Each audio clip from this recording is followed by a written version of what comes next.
The lighter side of pest control. This is Tales from the Crawl Space podcast with Jack and Nick.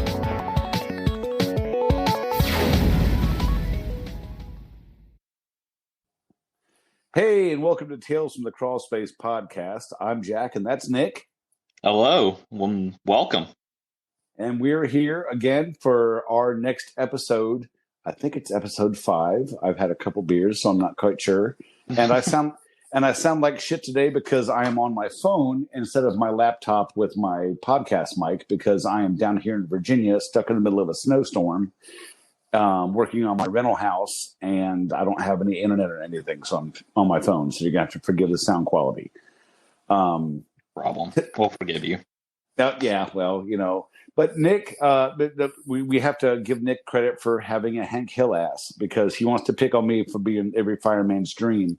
So our friend with the Hank Hill ass, Nick, is here with us today, and Nick is getting his trial by fire. He'll be doing the editing and everything because I can't do it from my cell phone. So Nick's going to kick some serious ass today, and yeah, it's going to be a good show either way you look at it. Oh yeah, we got it. Well, today's episode is about snakes. Now, I got to tell you, I'm a snake. I'm a snake. Yes, I'm a snake. Well, I don't know people that fucking hate that when I say it. But okay, snakes. You know damn well that as a pest control technician, you're gonna run into them in basements, in crawl spaces. I mean, that story that you read from that one guy had that brown snake and the rat and the cat like in one epic fight in a crawl space. So, oh yeah. So we've definitely run across snakes and stuff. So that's what today's episode's about. And I really want you guys to go on Facebook at Tales from the Crawl Space podcast on Facebook, or TFTC podcast on Instagram, or Crawl Space Tales on Twitter, or the phone number. Nick, what's the phone number? And that phone number is 864-810-1216. Again, that is 864-810-1216. I might have butchered that last one. Sorry. And don't we have a celebrity sponsorship or something? Didn't you say that we had a celebrity sponsorship? We did, but I am still waiting on that email from them today, so we'll have that later in the show. Okay, fair enough. But we do actually have something else to announce. Oh boy, what's that? Fans, B. Joyce, Praise It, Tales from Crawl Space, the subreddit. So we now have a subreddit up and running. I'm still trying to figure this out. This is my first time monitoring a subreddit. It's very different. Never done this before, so it looks kind of bare, but we're going to keep working on it. But you can go there, follow that, share stories there. I will be posting things like, topic ideas, kind of run things by people, and hopefully we'll get some new followers on there. That's r/Tales from the Crawl Space, right? It's r/Tales from Crawl Space. I couldn't fit it in the Tales from the Crawl Space. Okay, so if you go to reddit.com r/ under the search bar r/Tales from Crawl Space, yep, is how you find us on Reddit. That's awesome. Yep. And I got to tell you, I'm really happy that we've had 140 listens since on episode 4 in a week, which is awesome. Quite a bit more than we had on the past episodes. Although the past episodes are still gaining listens, I'm kind of monitoring our listenership by the time between episodes. Mm-hmm. So within a week, we've had 140 listens, which I think is fantastic. And I'm really glad you guys are appreciating it. I've had a lot of people saying, hey, man, I'll listen to it when I'm working between stops, and I'll pause it, go do my job, come back in my truck and listen to it again. And I think that's fantastic because it's like, it's great that everybody's can really identify with what we've been doing and how we do it. So I think it's amazing. Yeah, it is. And that's exactly what we listen to podcasts for. I love podcasts. And when you're in that truck and you hear something, or you get out of that truck and you go in and a woman wants to take a bite out of your cute little ass, tell us. Write it in. Or a fireman wants to grab your ass. Or a fireman wants to grab your ass, and you can call in at 864-810-1216. Leave that story there. We can upload the audio on there, and me and Jack can make fun of you if it's a situation like that. Depends on it. We don't know. Oh, we'll definitely bust your balls. That's for sure. We'll bust your balls. Yeah. But if you don't want your voice on, just say, hey, this is the deal. This is the story, but I don't want my voice on, or if you don't want your name on or whatever, just specify how you want us to put your story out there, and we'll be happy to do it. And we're just glad that you've submitted something, because we've all been there. We've all had these experiences, and it's fun to hear everybody's experiences. So it's great. And I'm glad the listenership's going up. I've had a lot of people call me and go, man, this is awesome. It's hilarious. And that's the whole point that we're doing it. Is, man, we all need to laugh sometimes. We have shitty days in the truck. It's cold as hell outside up north. And I mean, I think my balls were like in my midsection Friday. It was like 20 degrees out. I'm sitting there putting granule around someone's house. And I think my testicles, I actually post on Facebook that my tiddlywinks were found mid-abdomen. That's like the episode of King of the Hill where Bobby kicks Hank in the nads, and he's like, "Oh, the left testicle is swollen. Where's the right one? It has not made an appearance yet." Exactly. Oh, my testicle's not made an appearance. Whoa! All right, let's get down to it. Snakes.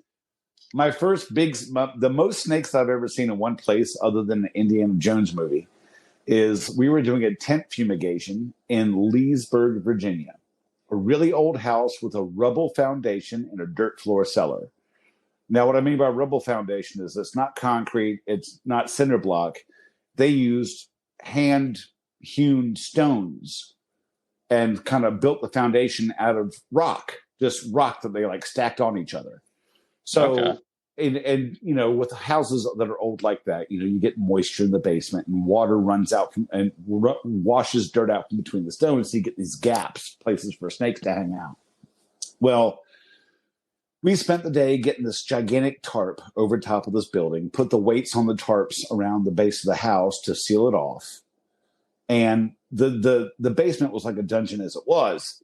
And it's not so much live snakes, is we put the Vicane gas to this place. We had someone babysit the place overnight because, as you know, with fumigations, you cannot leave the place unattended because you got a house covered in a tarp full of gas that can kill you. So you have to have someone that camps out there overnight to watch the fume. Mm-hmm. Well, the next morning we came out, we pulled the tarp off, we got the fans going, and started clearing the place. Yeah. And once you get it cleared and the air sensors say it's safe to go in, we went down to the basement.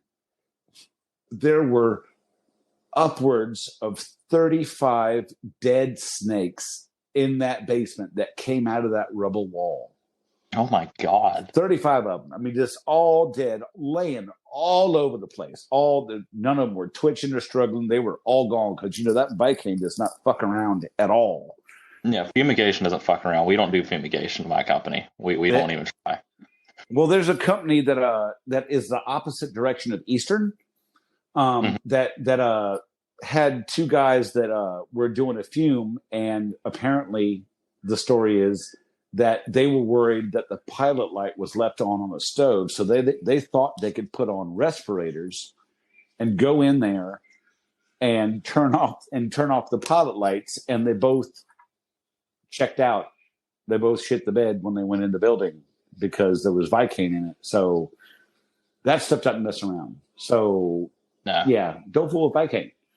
But two guys from Eastern ended up passing away, rest their souls, because they decided to go into a place that already had the Vicane applied. So I've done fumes. I'm familiar with doing fumes, from using a Connex box to fume furniture, like bed bugs that end up on hospital sleeping chairs and stuff. I've had to do that, and doing whole houses and things. So yeah, 30 some snakes in the bottom of that damn thing. I think if anybody's listening who does fumigation, I think we need to do a fumigation episode. I think that could be really, really interesting, the things you've seen in that. That would be. So yeah, if you've done fumigations, send your stories. I don't care if it's a funny story from doing an old house and you tear down the chimney from pulling the tarp over the top, to the crap you find afterwards, to the horror stories that you've heard about fumigations. Because I know when you go to clear a house, you have to like thump out the pillows and everything, because there was an old couple in Virginia that had their house fumed. They had a really old antique house. And whoever did the fume didn't thump out the pillows. And as soon as these people laid their heads on the pillows, they got a snoot full of gas and they died. Yeah, So, I've been looking at getting my applicator's license, so I don't have to work under somebody's license anymore. And I've been watching some old videos. I mean, these are like done on VHS tapes from somebody in Georgia giving the kind of lessons and everything. right. You can do it across the board: Georgia, South Carolina, North Carolina, basic stuff. I've been watching it, and he was talking about fumigation. He's like, "Does anybody here do fumigation?" And nobody raised their hand. He's like, "I'm really glad nobody does fumigation. I tell people not." Yeah, there's a lot that could go wrong with fumes, but it's a hell of a job, and it's a lot of money. It'll get it done. Oh yeah. Oh no. Everything, whatever's living, anything and everything is dead, gone, dead.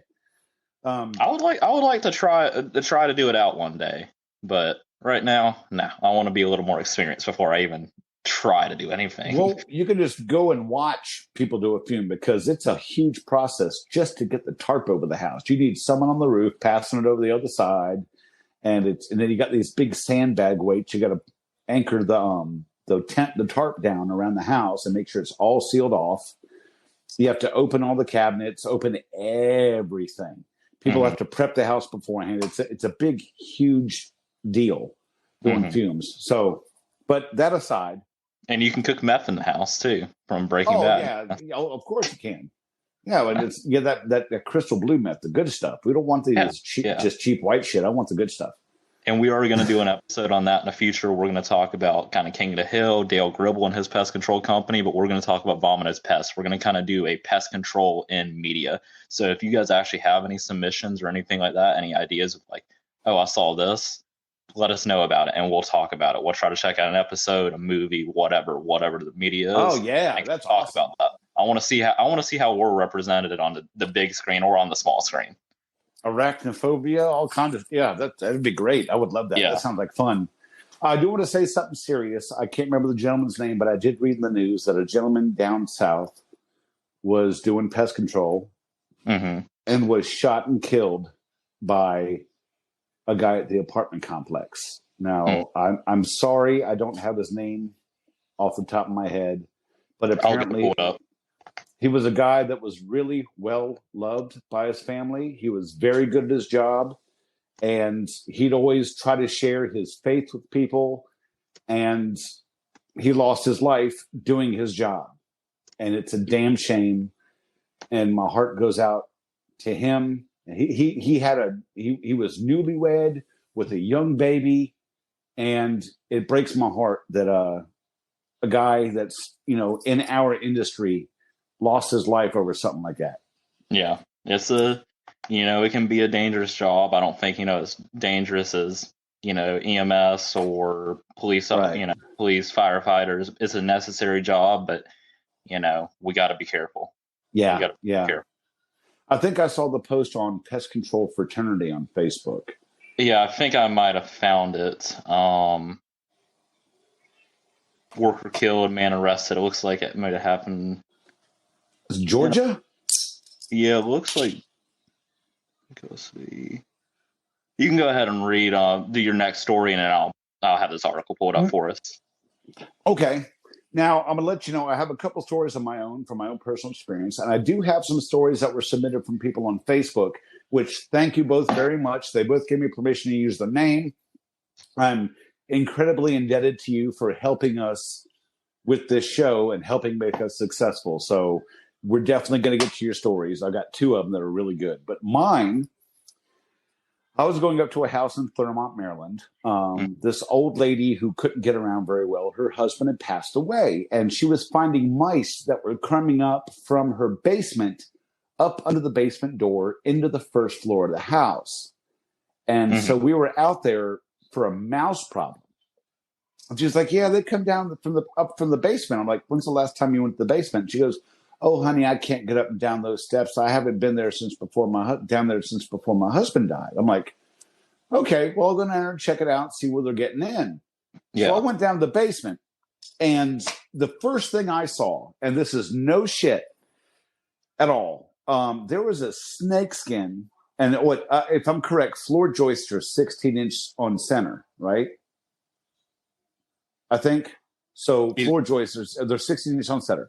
So and this thing went across, and it hung down about 1.5 feet from one joist, went across 4 other joists, and then hung down about another foot. So that was a ridiculously long snake. Yeah. And I'm standing there, and I see one snake skitter across the floor. I see another snake skin in the corner. And I find this spot to stand in this basement where I could see, because it was a cluttered basement, where I could see at least 5 to 7 feet in every direction, because I was sure as fuck wasn't going to be, picking up shit and moving things around to see what was under there, because seeing that one gigantic snake skin, I didn't want nothing to do with that. So I went upstairs. I said, ma'am, I know why the mice are coming into the first floor. She goes, why? I said, because they're running from the giant snakes in the basement. I mean, this thing was massive. I mean, the snake skin was gigantic. So I've never seen a snake skin that long, except at my house that I'm at here in Virginia. I have a black snake that during the summer lives under my front porch, and I've named him Elvis. I have a lattice at the bottom of my porch, and what he does is he hangs his skin to when he sheds, he hooks it on the lattice and goes out in the front yard and pulls the skin off. So every year I can tell how long he's getting, because he leaves this big fucking skin in my yard. Yeah, so he's just like, I just want to let you know my size, Yeah. Well, Elvis is about 8 foot long. Golly. He's an 8 foot long black snake, lives on my porch. I don't bother him. He doesn't bother me, because everybody knows, if you live in the country, that black snakes eat copperheads. And I don't want any copperheads around my house. And when I start mowing and stuff, Elvis skitters his ass under the porch. I haven't had mice in my house. I haven't had copperheads around my house. Elvis does his job. So Elvis is awesome. Thank you, Elvis. As a shout out to Elvis. That's one of my favorite things, is when people are complaining about, I got snakes all around. I got cats. Can you guys trap cats? And I'm like, do you have mice or rat trouble? No. Then I'm like, because you have a natural solution to them. Right. Cats and snakes are the best solution for rats and mice. I mean, they are. They will help out with it. You don't have to worry. Yeah, I had a customer tell me a story about their cat that found the mouse in their house, and it was a young cat that was just learning its hunting skills, but chased this little bastard all over the house till he got him. Good for him. And I'm like, yeah, we ought to put him on payroll. Yeah. But that's what I tell people. I'm like, yeah, the cat, yeah, you got a dead mouse. And I'm like, he's helping me do my job then. That's good. Yeah. Hell yeah. But I got another snake one. I was training this guy who was a salesman for a pest control company in Winchester, Virginia. And I was a district supervisor. So he rode with me, and I was having him do services. And for the first couple of days, I'd walk around with him and show him. After that, he was comfortable enough to do it himself, and I'd just wait for him. Well, we were running around this one house, and he's checking the outside bait stations. His house had 2 stations around the outside of the house, one by the AC unit and one by the Vilco doors. And that's a train going by my house, by the way, if you heard that. Okay, I was wondering, I'm like, is there some music playing or something like that? No, that was a train. My house in Virginia is right across the street from a train track, and I love it. But because I'll find half of an animal that didn't quite make it across the track before the train got there. Oh, no. Like one time I found half of a fox. His ass was on one side of the track and the front of him was on the other. But Jeff was walking around this house doing the service, and he was checking the LPs, the low profile bell stations. And he walks over to the truck and kind of waves me over. I'm like, what? He goes, just come here. So I walk around to the side of the building. He takes the tip of his B&G and lifts the lid on this LP, and this big ass thick black snake is just curled up in this LP, just waiting. I'm like, well, we don't need bait because we don't have to put bait in that one because first of all, I'm not going to get him to move, and second of all, I'm not fooling with him. So he's like, yeah, we're not putting bait in that one. So we just closed that one with along. That dude was big. I've seen him a few times. That big dude. Just hanging out in the LP, just curled up, waiting for a mouse to come in. It's like drive-through, but instead of you eating food from the restaurant's eating you. Yeah. Mouse comes in, goodbye. Yep. The one way, like, you see Jeff go in there? I did not see him come out. Like, what do you think he went up in there? Maybe I should go check. No, you check. I'm not checking. You go ahead. Oh man, so yeah, gigantic black snake in a bait station. I've got a basement full of snakes. I've got another one that I'm kind of blanking on for some reason. I don't know why. Maybe it will come to me after I read these stories. But we do have, should I say, we've got some stories from friends on Facebook. Now, Sean Brown on Facebook said, "Here's my snake story. It was an apartment technician in Texas. I was an apartment technician in Texas." And we did an old retirement home.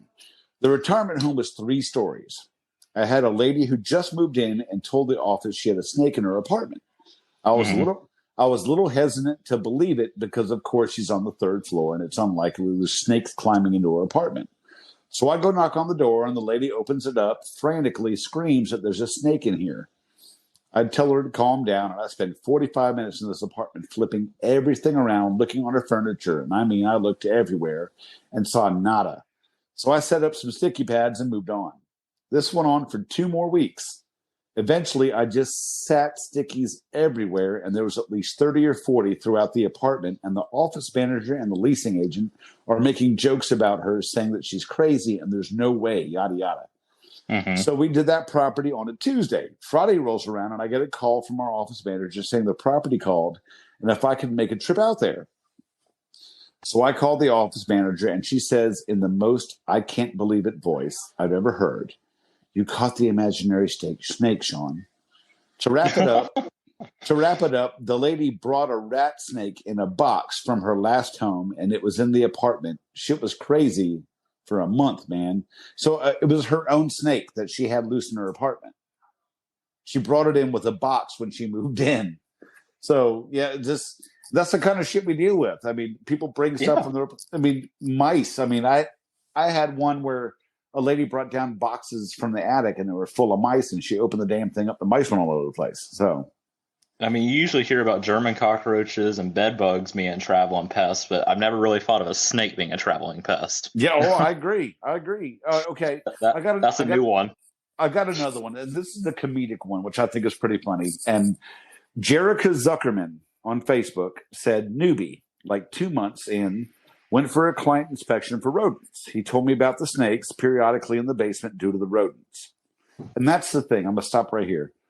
Look. You've got snakes in your house because you've got rodents in your house. They're gonna follow the food in. Yep. That's what IPM's about. That's what integrated pest management is. You go through and you seal stuff in your house. You seal things up, and if mice don't get in, snakes won't get in. So, okay, back to Jerica Zuckerman's. Okay, he told me about the snakes periodically in the basement due to the rodents. We signed him up, and I started treatment outside for general pests, walking through almost knee-high weeds around the farmhouse, and suddenly I stopped in my tracks. There was a long, thin thing on my thigh up my pants, inside my pants. I nearly died. I shook it out and wiggled to get it out. And it fell out. It was my pen that slipped through a hole in the fabric of the pants pocket. And they got that shit scared out of them about the pen. That's awesome. That's awesome. That is pretty funny. I think we've all had something kind of like, is this the end? And it's like, stupidity. This is not snakes, but my is this the end story is this. I was in a crawl space, which is why Tales from a Crawl Space is Tales from a Crawl Space. And there was a brown recluse spider with all of her babies on her back. Oh, no. And she went down the back of my shirt. And all the babies came off inside the back of my shirt. Oh. And I knew that if I went freaking out and flipping around like a fish out of water, I'd get bit and I would never make it out of that crawl space alive. No, you'd be dead. So I slowly, as calmly as I could, gritting my teeth, sweating bullets, crawled out of this crawl space in Martinsburg, West Virginia, and it was snowing outside. Mm-hmm. I stripped down to my underwear outside in this lady's yard, and I laid back in the snow ever so slowly because I figured, that if I can get them to freeze, they're not going to bite me. And I laid back in the snow, scared to death, thinking I was going to die. And I've got these little baby brown recluse spiders running all over me. And I laid back in the snow, and I managed to get them off me, and I didn't get bit once. But man, I seriously thought, I'm not going to make it home tonight. That's my come to Jesus moment, and I thought I was dead. I really did. I would love to see the cell phone footage of that, of somebody recording you and just like, what is this guy on? Is he on acid? Is he like what is he on right now? Well, it would have been a cell phone video of me almost shitting my pants. Is what it would have been like. Because I understand that. I just want to see that. I think that'd be pretty funny. So, if anybody has any video of Jack Hummus shitting his pants, please send it in. Yeah, I almost lost rectal control on that. I was puckering to keep from shitting myself because I really thought I was going to die. I did. Truly thought I was going to die. That was nasty. So I don't ever want to experience that again. I'm sure I probably will get something close to that, but no. And I remembered the one I was blanking on. First of all, thank you to both Sean Brown and Jerica Zucker for submitting your stories. That was awesome. If you got more stories, please send them. That was cool. I really enjoyed it. And I'm glad, we can get you on the podcast. And if you ever want to come on voice-wise and talk to us about it too, that's awesome. My last snake story is not having to deal with a live snake, but these people were complaining of the smell in their crawl space. Now, in this new construction homes, they use this netting to hold up the insulation in this crawl space. And this big-ass black snake apparently got hung up in the netting and tangled up and got stuck and died. Oh, no. And I went in and I hit with my flashlight. I'm like, I am pest control. I'm not biohazard cleanup. If it was live, I could do something about this, but that's dead. So that's on you. Because this thing was like rotting and like dripping juices and just like, it was horrible. It's disgusting. And I'm like, I'm not touching that. I'm not cleanup crew. Yeah. If it's alive, I'll kill it. I kill things for a living. That's what I do. I'm not going to deal with your dead shit at all. So you can stick that rotten ass snake up your ass because I'm not dealing with that. I'm not going there for that shit. That's nasty. So no, thank you. I'll pass. But that's what I got for snakes. And I've had run-ins with in the Shenandoah Valley in Virginia. We have a lot of really old homes, and I've found that snakes are poking their head out of the foundation walls and stuff. And I usually don't fool with them. Most snakes are just as scared of you as you are of them, no matter if you believe it or not. I'm going to give a shout out quick to my nephew, Gary. He runs the Heart Reptile Rescue and Sanctuary, which you can find on Facebook. He is a 501c3 nonprofit, and he takes reptiles that people can't take care of or need help with and brings them back to good health and finds new homes. So that's Heart Reptile Rescue and Sanctuary on Facebook. Gary Bloss is the guy that runs that. And he got me over my fear of snakes because there's a couple snakes that he has as sanctuary animals that he doesn't find homes for. Like One-Eyed Willie is a boa constrictor who had a birth defect with only one eye, and he's the sweetest thing. And there's some other snakes that he had that I'm actually really comfortable handling. And I've really gotten over a fear of snakes because of Gary and because of Heart Reptile. And when they have expos, I like to go help out and work with him and learn more about all kinds of reptiles, from bearded dragons to tegus and geckos and chameleons and snakes. And he does a lot of good for a lot of people and finds a lot of good homes for snakes and stuff like that. So I just want to throw that out there because this is a snake and reptile episode. And I have a lot less fear of snakes because what I've learned from Heart Reptile Rescue and Sanctuary. Awesome. The light cigarettes. So you got anything for us, Nick? I've been running my mouth too much. No, you're fine. I've just been listening. It's good to hear some good stories, and that's what the whole podcast is for.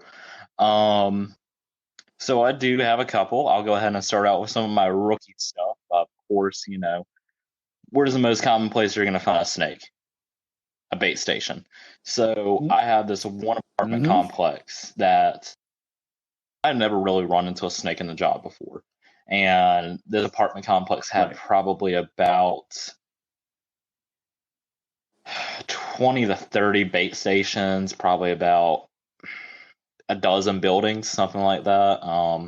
Probably a little less than that, trying to think of it.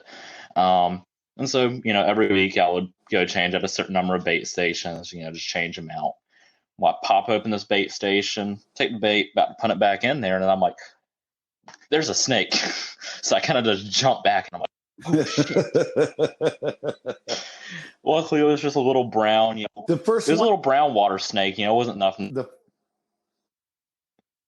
But the first one you find, you always kind of pee a little. You said what?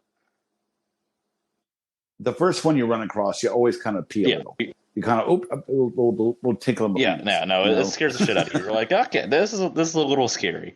So I kind of packed off that one, and I kind of learned from that moment. Kick bait stations. If you come across a bait station, you're about to open it, kick it. Yes, kick it. Always kick it. Kick it. Because I've almost opened a bait station. Always kick it. I've opened a bait station and had a rat run out of it too. I got one up to it, started putting a key into it, and it ran out. I was like, oh shit. And so, oh, dude, I had a Washington, D.C. rat try to attack me when I opened up the station. So, this thing is huge. So, I know what you mean. You're like, kick them. Yeah, I can imagine one of those. I've seen the squirrels now and there, and they just come right up to you like, you're their best friends. I can imagine those rats being massive and those rats fighting you. Oh, okay. So, I had that one. And that one, I literally, every week I was there, I probably found about 4 or 5 snakes every week. And that's by doing like 10 bait stations. So most of the bait station, you just find a snake in there. But they really didn't have that many mice issues between the snakes and the bait. So they really didn't have a single fucking issue. Very rarely did I ever get called, hey, they got a mouse in this building. Okay, I'll go take care of it. Very, very rare. So I did have another one. This is back when I first started on my residential route. So trying to get everything figured out. And it was go treat this house, the outside of snake away, and go, they think they've seen the snake in the basement. And they want you to lay out some sticky pads, stuff like that, which I'm not the biggest fan of laying sticky pads out, but the snake's in the basement. They want it out. So I do the snake away treatment, and then I'm talking to this guy. And this guy will not shut the fuck up. And he keeps talking. He keeps talking to me. And he's just going on and on and on. And, I'm telling him kind of what I'm going to do and all of that. And so I'm starting to go lay out sticky pads. And then I walk into, it's like the basement area. And, it's one of those basements that's finished, but you open the doors and it goes kind of into the crawl space area where it's unfinished, where the water heater and the HVAC and all of that's inside. Well, I open up and I'm like, oh, well, there he is. And it's a little snake, a little black snake, probably about a foot and a half, not that big at all. And I see him there and I'm like, okay, so how am I supposed to get this up? Because I have no clue what I'm doing. I've never really dealt with snakes. So there's this little metal piece and I grab that and I'm trying to get him up on there, and I'm trying to grab him, but he gets away from me, and he just goes right into the installation, and he disappears. I'm like, I don't know where the fuck he went to. So I told the homeowner about that, and he's like, "Oh, that's fine." I'm like, "He's in there somewhere." But he should be gone. He shouldn't be around too much, because in that, the unfinished part, I did put a little bit of snake away in there just to kind of irritate them, get them out of there. I'm like, that should help. Yeah. I'm not 100% for snake away, but it'll help somewhat. Snapsaline. It's only good. It's like throwing mothballs out. And then that guy kept talking to me and had me late to my next stop, and then I had to turn back around and get my service kit because he was talking to me so much, and I was trying to get out of there. I got my service kit. So screw that guy. That was just so annoying. It was so annoying. So what was the other one I had? Well, that just went blank out of my mind. So I am going to go ahead and read a few news stories about pest control, and I think that's something we could do every week. How do you feel about that, Jack? Yeah, no, I think that's great, and I really want to get this gentleman who lost his life, his name out, because I mean, we're all in this together. We all do the same job, and this guy was just going about his life, trying to do the best he could for people, and he lost his life in the process. So I would like to you'd read that news article if you could, and cite the source just to make sure we don't have any copyright arguments. He said name the source. Yeah. Yes. Okay, please. that is the Atlanta Journal. Oh crap. The AJC, Atlanta News Now. I don't know what the AJC stands for, but it stands for something. Police have located a suspect after a deadly shooting near Georgia Glenwood College on Thursday morning. Promoted a manhunt and lockdown at the school of Lawrence's campus. That's Gwinnett County, right? Yeah. I'm not going to try to butcher this guy's name, but Wilson, 26, was taken into custody after an initial search of the surrounding area of the college came up empty, according to Gwinnett County Police. He was arrested on charges of murder, aggravated assault, and weapon possession in the shooting of 23-year-old Bradley Jordan at Sugar Mills apartment on Walter Boulevard. So that pest technician's name was Bradley Jordan. And he was young, and he had a new baby and a new wife that he met in church at Sunday school, and guy had his whole life ahead of him, and he was just out doing the job that he was paid to do and enjoyed doing, and lost his life in the process. So, as a serious note, we do take we go to these places. We don't know who we're going to run into. We don't know who we're going to come across, and things can go sideways pretty quick. I mean, I've had a gun put in my face.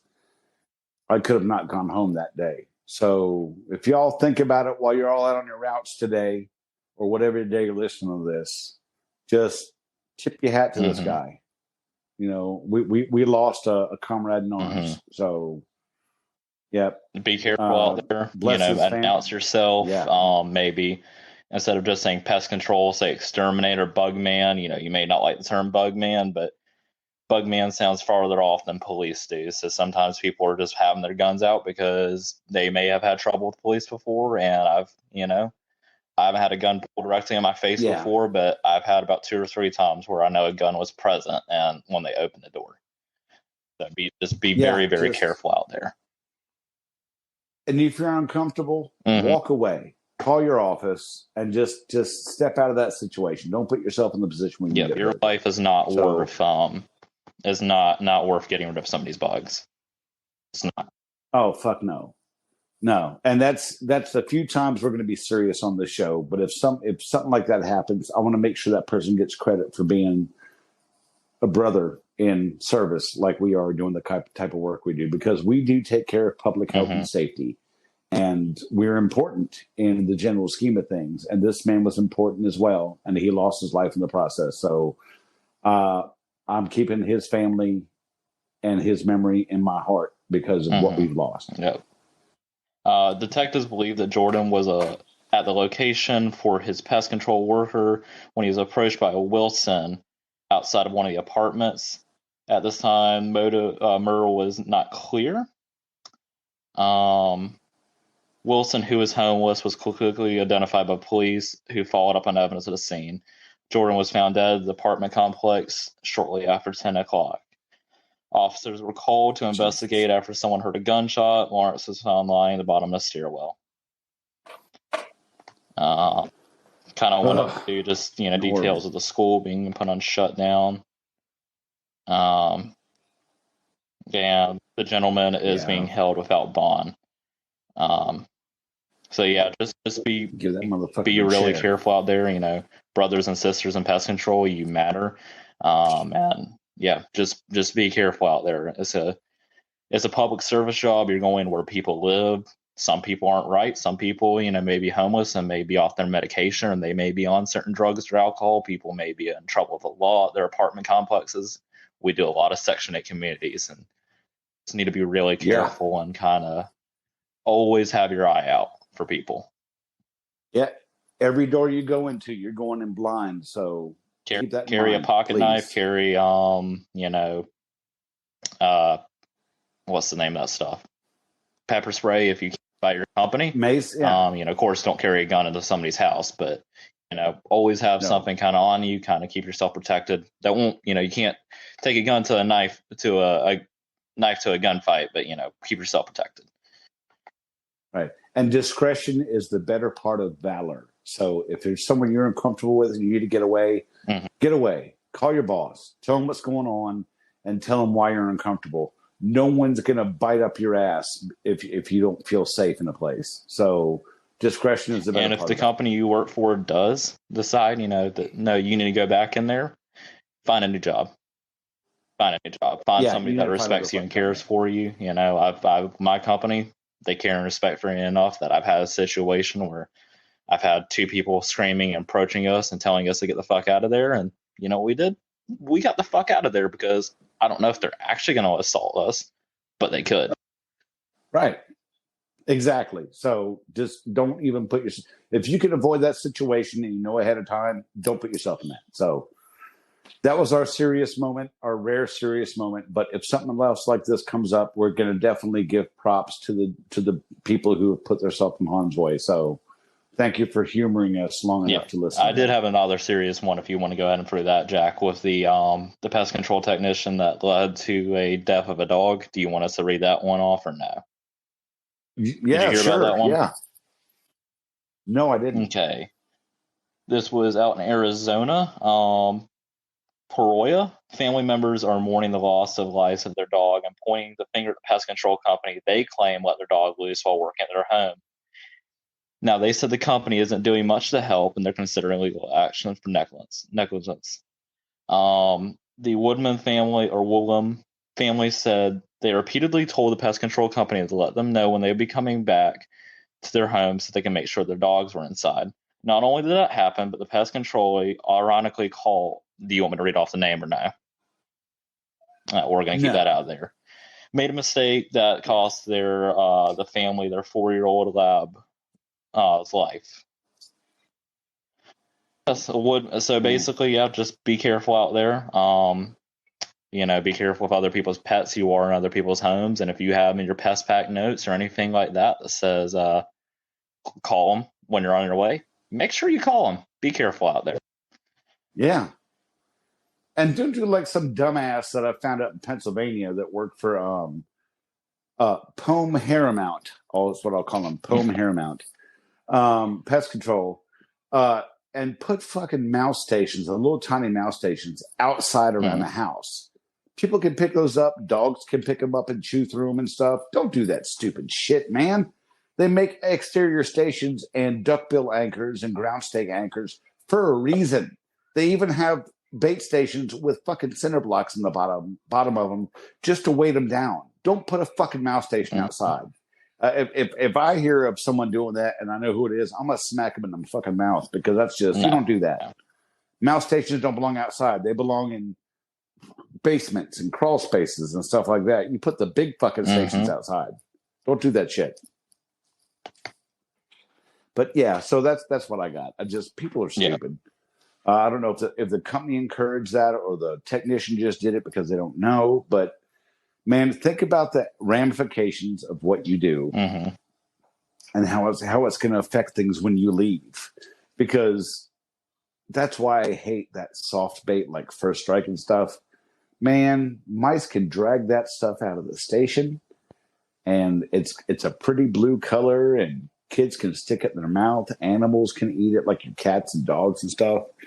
I'm not a big proponent of soft bait like that in situations where mice can drag it out of the station and it end up like on your basement floor. No, try if you're doing the exterior, get like the Bell Partners, the one that you're talking about. It's got the cinder block in there, or the Bell Labs, not Bell Partners, Bell Labs, where it's got the little spikes in there. You can put a contract block in there, or whatever bait you use. They can't pull it out of there. Use something like that. I've had a customer before tell me, "Oh yeah, I had one that I found on the side in the middle of my yard." He's like, "I looked at my security cam footage. Bear brought it out there. But you know what? That thing was not open. Bear didn't get through it. Use something like that. Protect people's dogs. You're responsible." I got a video from Miguel, the guy I mentioned in the last episode. He sent me a video of a groundhog pushing a damn exterior bait station across the yard trying to get into it. But he didn't get into it, so it's still safe. But yeah, groundhog trying to get into the damn thing. You find chew marks and squirrel chew marks on the outside of your bait station that we're trying to get through it and stuff. But they're built like that for a reason.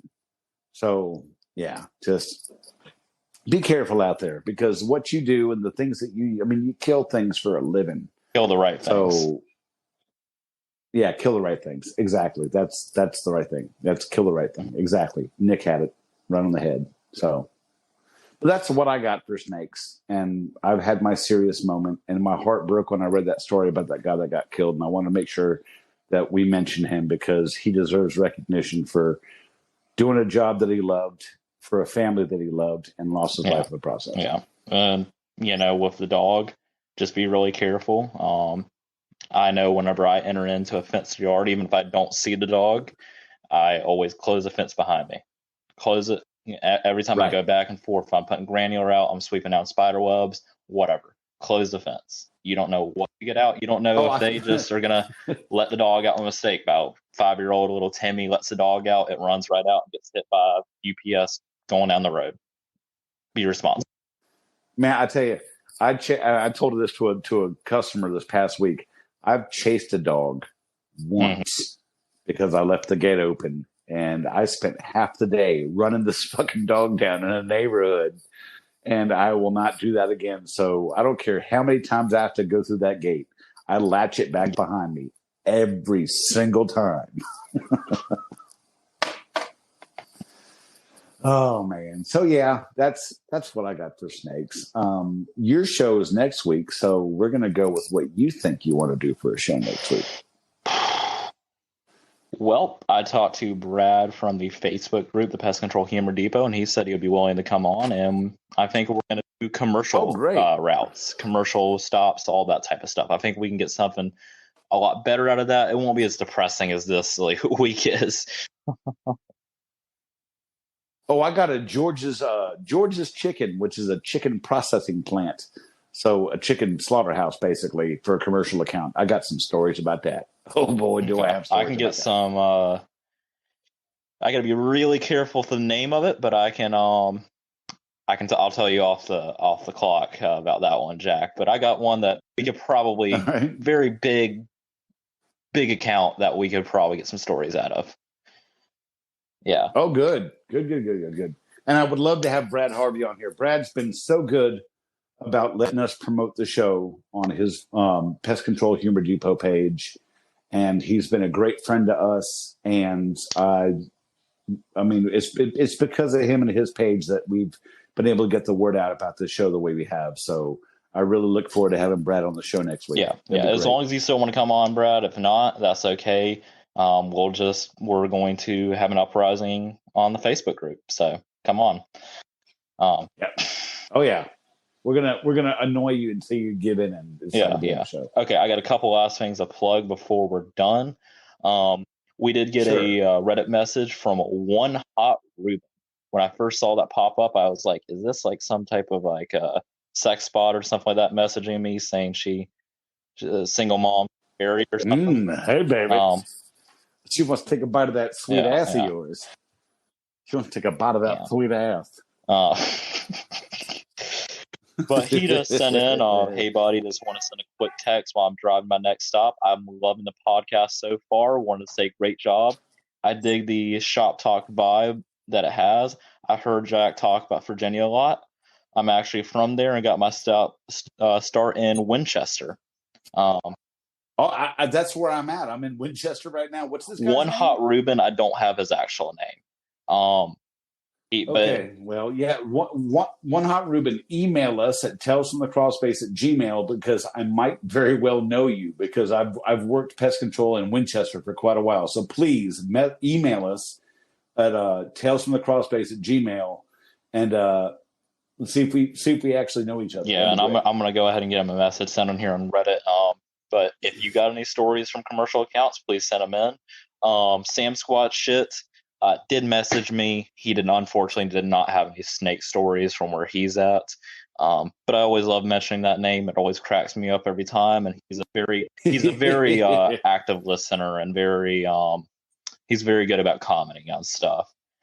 That's so awesome. Yes, remember, I appreciate that more than we do have the Tales from Crawlspace subreddit. So you go to reddit.com, put in r/Tales from Crawlspace, and you can go follow the page right there. I'm still working on it, kind of getting ideas on there, just kind of bouncing things off of people, what our next episode should be.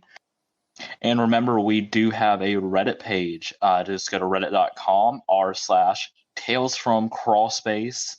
You can go on there, comment on there, have a conversation with us.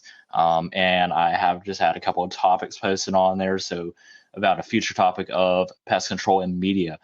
You can go there. You can message me privately. You could send it to the email. However you want to talk about it, you can. Also, if you would want to send it to the phone number we have, that is 864-810-1216. Awesome. You got any other plugs for us, Jack? Well, just our Instagram, which is TFTC Crawlspace, and Twitter, which is Crawlspace Tales, at Crawlspace Tales. Our Facebook, which is facebook.com/Tales from the Crawlspace. And you'll find us posting links on Brad Harvey's Pest Control Humor Depot page as well. And you can find us there. Message either me or Nick, message the page. Anything you want to get stuff to us. If you want to come on the show, let us know what you got for us, and we'll get you on the show on one of these episodes. If you have ideas for the show, things you want to hear, let us know because we're just two bug guys, and it's like bringing other people on the job. Many eyes make for better inspections. So give us some ideas. Tell us what you want to hear, and we'll make it happen, Captain. Yep, we will. Just had an email come in. Just give me 1 minute. Sorry about that. As Sexy Nick types away at his computer. Yes. Okay, so we actually did have an email come in from a celebrity. This came in from Charlie Sheen. Charlie Sheen said, "This is the greatest podcast ever. He loves it. He loves it. He loves it. It's just great as cocaine. He loves this podcast." Thank you, Jack and Nick. Thank you, Charlie, for writing into us. Hey, any man that has that much love for cocaine and hookers and loves our show, that's definitely that's high praise right there. So yeah, thanks, Charlie. Okay. All right, guys. Well, thank y'all very much for listening. I'm sorry we got a little depressing on this, but I think y'all agree that we need to give that guy props for doing what he did. And we look forward to hearing from you. Feedback. Keep listening. Keep sharing. I think Nick has our signature exit, so I'm going to leave it to Nick to sign us off. All right. Thank you, everybody, for listening. Have a great week. And I'm asking you right now to bug the hell off. See ya. Thanks for listening to Tales from the Crawlspace podcast. You can find us on just about every single podcast outlet there is online. So be sure to subscribe, and we'll have a new episode next week. Don't forget, you can find us on Instagram at TFTC Podcast, on Twitter at Crawlspace Tales, and you can also find us on Facebook at the Pest Control Humor Depot. See you next week.